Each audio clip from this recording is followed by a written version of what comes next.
Well, I figure that breathing freely is worth about 20% of available intelligence. Never mind the potential stuff. I've been preaching for 41 years, and in the last year or so, I've been taking a new tack where I can only talk about one word at a time. And so I've talked about love, I've talked about peace, and this month I'm talking about faith. And who knows, maybe joy will show up in January. So my vision of an earthly kind of faith, a faith with some dirt under its fingernails, really started with the title of Thoreau's posthumously published writings called Faith in a Seed. And he writes, "Though I do not believe a plant will spring up where no seed has been, I have great faith in a seed. Convince me that you have a seed there, and I am prepared to expect wonders." So he's identifying his position as grounded in this life, and is aware that most of the time, if no seed goes into the ground, not much comes up. But he still finds some inspiration and wonder in the possibility that a seed contains within itself. So I'm going to talk a little bit about two things, faith and practice, and then I'm going to examine what an earthy faith might look like that is grounded in the practice of gardening or wild foraging. And many of us received a faith tradition as children. Many of us came to question at least some aspects of that, I hope, as we grew into early adulthood and beyond. But faith in all of its varieties has three components. The first is belief. There's a cognitive structure that comes with faith, and it gives us a picture, an orderly picture of the world, our beloved communities, and also ourself, with special emphasis on the sacred dimensions or the value-laden dimensions. And if we subtract the component of belief, there's no cognitive dimension to our faith, and we may get easily lost or swept away by people selling us conspiracy theories and other half-truths. But faith also has a heart-based dimension, and that is care.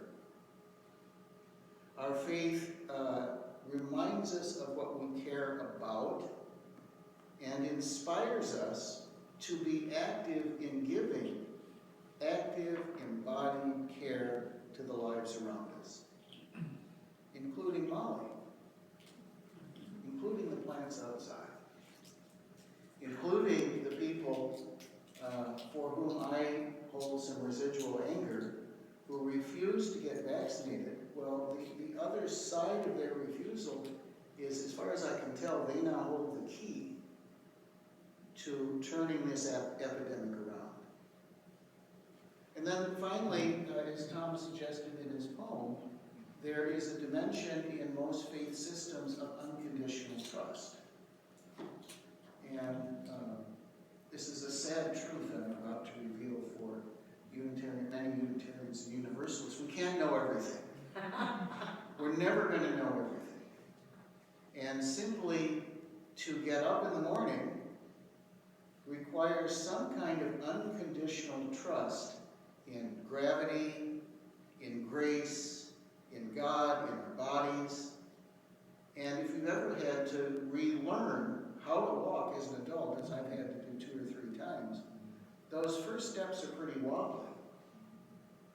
And yet, in order to take more than 1 or 2, some kind of trust in our bodies and the logic of gravity seems to be required. So that's one place we can start. And if you're curious about what your own faith might actually be, you could begin to explore what is it you believe in that creates an orderly picture of self-world in our beloved communities. What do you deeply care about, and who or what do you trust unconditionally? But there's another component that seems to be surfacing in our time, and that is practice. And sometimes our faith comes first, and other times our practice comes first. And if we persist in a practice that is regular, we don't just, if we have living water, we're trying to dig a well and the water table is 50 feet below, 51-foot wells will not do much good. We have to keep at it, do it regularly, and maybe dig 50 or 51 feet. So practice is something we do several times a week, if not every day. And we need to keep at it for a long time. If we want our practice, whatever it is, to work its way down from the mind to the heart and into the body and the sinews and our embodied actions, it's going to take a while. And we need to bring to our practice, in the Zen tradition and the Christian tradition, it's called wholehearted attention, which means we don't hold anything back. And I noticed as a kid that there were people who didn't go to church on Sunday, but when they worked on their car, when they worked in their garden, when they took care of their dog, they brought a quality of attention that is life-giving and life-changing. And finally, a practice has the power to transform our views of our world, our community, and even ourselves.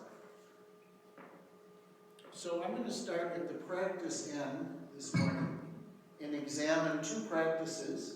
And I do this recognizing that many of you in this room have way more practice than I do in the art of gardening. And some of you have way more experience than I do in the act of wild foraging. But what I'm trying to do is to point out how those embodied actions done regularly can give root to faith of a particular kind. So hence my title, Faith in the Seed. So here's the first principle of gardening, which I learned quite early. If you plant carrots, you're going to get carrots. Think about that. And when Thoreau was writing, I think our understanding of genetics was pretty primitive. But he sensed there was something in a seed that wanted to unfold in a certain way. And he guessed that there was something in us, in each of us, that wants to unfold in a certain orderly way. Maybe not determined, but certainly shaped by our deep code. And of course, the environment, including us, has the capacity to modify outcomes. And if we plant a seed in northern Minnesota that was really designed for Nebraska or even the deep south, it may not work out, because to say the very least, the growing season is foreshortened. We can influence outcomes, but it's very difficult to change outcomes without either gene splicing or trickery. And these days, we need to choose our seeds very carefully, because some key seeds have been coated with a toxin. And if you want to hear more about the toxins, Kristen can tell you about the hazards of neonicotinoids. So that's the first principle, the first truth, if you will. If you plant carrots, you're going to get carrots. Second principle is there is an orderly rhythm in gardening. It unfolds in a certain way, and you might be able to slightly alter the sequence, but with some difficulty. You need to prepare the soil. And many of you know what is involved in preparing the soil out in the community garden. Something similar, of course, is true with the inner soil. And what we call a spiritual practice, whatever that is, and ethical practice is a way of preparing the inner garden to receive the seed. And then there comes the moment of planting the seed. And, the old rules that many of us grew up with, don't put any seed in the ground until after Memorial Day. Who knows? The forecast for today predicts snow in Hawaii with wind gusts of 100 to 200 miles an hour. So the rhythm may be changing, and some of our rules of thumb may no longer apply. And to keep a garden growing, whether it's an outer garden or an inner garden, two things are required: watering and weeding. And in each, knowing when to stop is crucial. If you go out, as I did as an anxious gardener as a kid, and keep watering several times the first couple of days, you may wash away the seed. And conversely, if you go on vacation for a week and nobody is there to water, your crop may suffer as a result. And then there comes a wonderful moment in the life of a gardener when we've done our work, maybe even over watering or over weeding. And I must say, I've never been a very good weeder, mainly out of inclination. It's time to let the larger field, however you envision that, take over. And unless there's some very clever intervention, if you did your work, you'll get something. Maybe not what you hoped for. And then there's a wonderful moment near the end of the season of harvesting, sharing the harvest, and storing. And I hope before next spring to learn something about the art of canning. Because Nancy gave me some of your green tomatoes, and I found a great recipe for green tomato pickles. But it's just a refrigerator pickle, so sadly we've had to eat 3 big jars of it in a month. And I realized this morning there's a missing item up there, because very little in gardening or in life goes in a linear sequence like that. The next step is to go back up to the first and to prepare the soil again, to make it graciously through the winter and be ready for next spring. And if you get a phone call today from your Aunt Grace, I used to get these every single Sunday at preach, she'd say, "Well, Teddy, what's the message for today?" This is the gesture. And I learned about this from that song that we sang, "Where Have All the Flowers Gone," when I was 16 or 17, being an aspiring peace creep in Duluth, Minnesota. We would gather on Friday and Saturday and sing these songs, and this idea of the circle of life and death and transformation got deeply embedded into my body and psyche because we sang it every Friday and Saturday that we could. So that's my short reflection on how the practice of gardening might teach us about something about the life in which we are living and our responsibilities as well as our rights. Kristen and I, because we live in the forest, have been much more involved in wild foraging. And so I'm going to talk a little bit about the areas where the lessons of wild foraging and gardening overlap, even though there are some important distinctions between the two. Because, of course, when we forage, for the most part, we didn't plant it. Our job is to find what's already there that might be useful for someone that we know. And the big message here is that in foraging and gardening, there is a rhythm of reciprocity that is built in.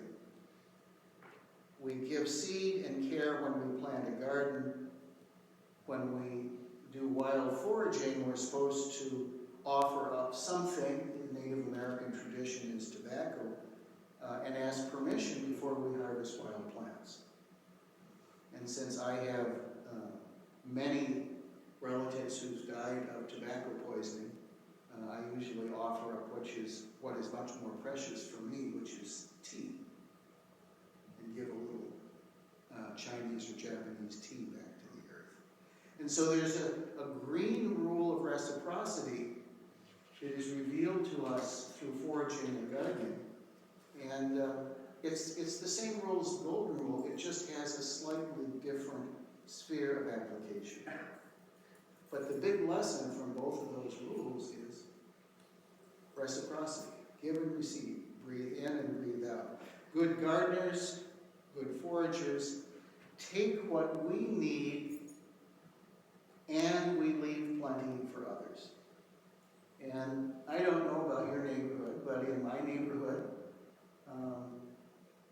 there are a number of people who, in our view, vote the wrong way repeatedly. And when they harvest, they take it all. And I've seen this happen a couple of times. About 10 years ago, we live on the edge of an old oak forest, and oak and elm is the territory that morel mushrooms love to inhabit. And there was a beautiful dancing ring of morels I found around one of our neighbors' very big oaks, the Cascadens. And they're almost never there. So I took about a third, left the rest, didn't say a word. When I came back the next, and if you're harvesting morels, if you shake them a little bit, some of the spores will come out, and you might slightly increase the odds that morels will come back in that same area next year. I came back the next day, everything was gone. Every mushroom was taken. So there's a different ethic. When we harvest grapes in the fall over at the Red Wing community, we always leave grapes for the birds, and of course for the hornets. And should we forget, the bees and hornets will remind us. And I think that in this year's harvest, only one person was stung, because most of us had learned the rule, take what you need, but leave plenty for others. Fifth point, if we choose to open our hearts and minds to this green world, one of the many things we gain is new neighbors. And when the pandemic started, I realized, as Thoreau did 150 years ago, I was not going to have the kind of contact with other people that I'd gotten used to in teaching and ministry. I was going to have to find some wild neighbors and get to know them and treat them as my beloved community. And I discovered through our daily walks in the meadow with our dog that there was a community waiting there for me. I just needed to pay attention and then listen when Kristen said, do you know what that is? Do you know what that plant is good for? And sometimes what others call the weed is exactly what we need. 100 years ago, in many parts of this country, dandelions were grown for greens, and they also make a wonderful tea, and they're good for your liver besides. And given my all too white Scandinavian skin, I have a tendency to skin cancer, which the doctors remove, and then when they're done removing, I treat it with a tincture of red clover, which has done a wonderful job of healing whatever the doctors miss. And Monarda, also known as bee balm, when I got stung by a brown recluse spider right before my 50th high school reunion, Kristen applied drawing herbs and then healing herbs, and I didn't lose a chunk of my foot. And the bad news is brown recluse spiders are now moving up the river valleys like the Mississippi, and lots of cases are showing up in the Mayo Clinic system. So what does faith in a seed require and provide?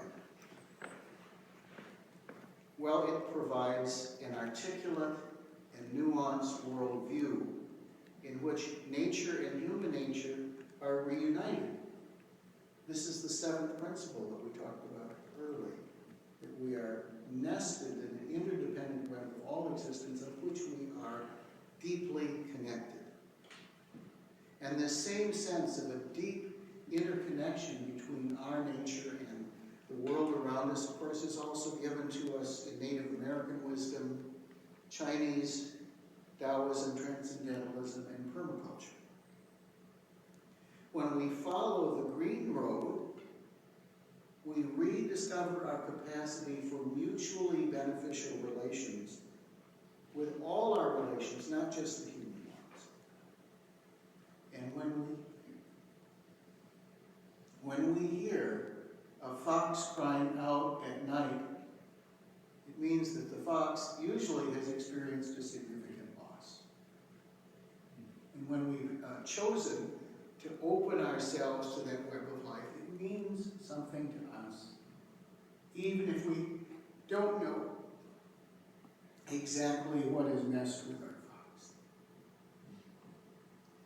Following the green road might help us create a slightly more humble and less dangerous version of a human being.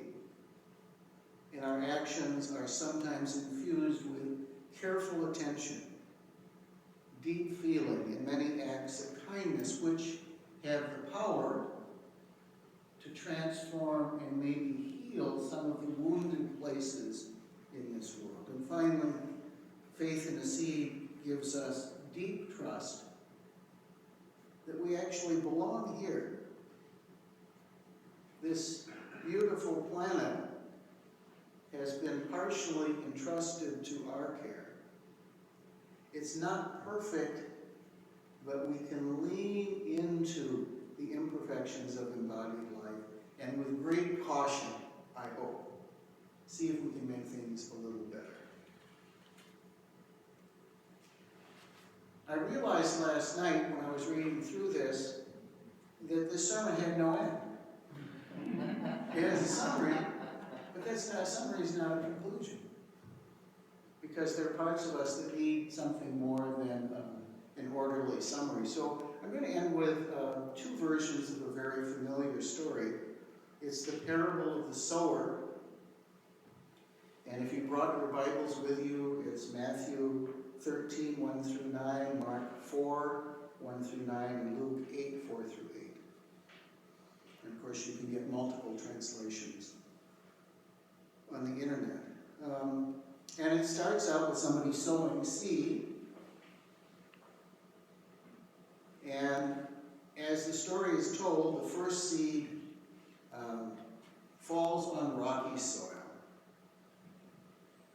It's very difficult for it to put down roots, and then it's eaten by the birds besides. The second seed falls upon sandy soil.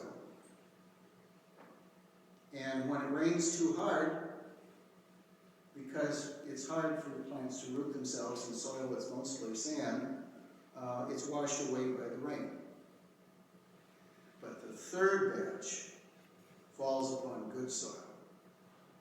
And the seed that falls upon good soil, and I would add, is tenderly cared for, then blooms in great abundance, and the Bible says 10, 20, 100-fold. And I knew there was something as a kid I didn't quite like about that story. As an adult, I found myself asking the question, well, then what? Or what would a universalist version of that story be? So I'm going to tell you another version of that wonderful parable of the sower that attempts to respond to the then what question.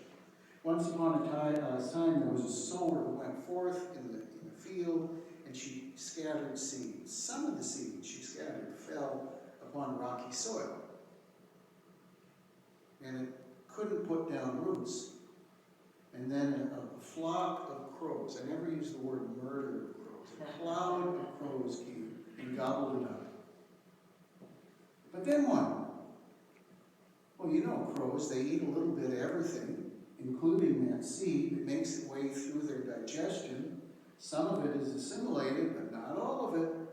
And then what happens? And usually as they're flying, they're landing, often flying right over a car, just they'll drop a huge load of poop, which is their fertilizer, surrounding the seed, and I say the seed does really well, and that's very good.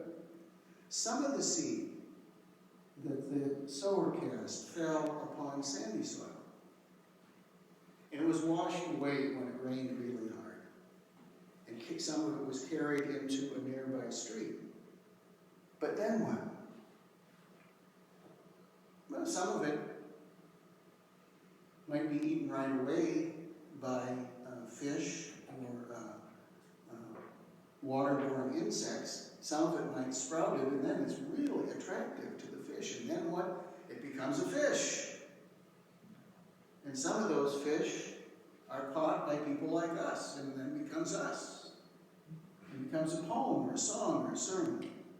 And some of the soil that you cast fell upon really good soil, and then what? Well, it blossomed too. 10, 20, 100-fold. So that parable, that second version of the parable, if you put the two parables side by side, you'll get a kind of cartoon image of this transition I'm talking about from a linear world view, where things end and then we get to be sad or we feel bad that we didn't keep it alive forever, and a more cyclical worldview where what goes around comes around. And instead of focusing on death and sad endings, we can begin to attend to the rhythms of holy recycling. And instead of presupposing scarcity, we can focus on holy abundance. And instead of being caught in shame and guilt, we can refocus our attentions on the possibility of joyful co-creation, moment by moment. May these words, may these seeds, if true, abide with you, now and in the days to come. We have a couple extra minutes, so I'd like to shift to our fourth principle and invite you to share questions or comments. And if you have an experience from gardening or foraging that I missed, and I'm sure I missed quite a few, why don't you witness for that, testify to that, and we can leave with an enlarged understanding. Nancy. Reverend Ted, what about enjoying the harvest? I like that part. I did promise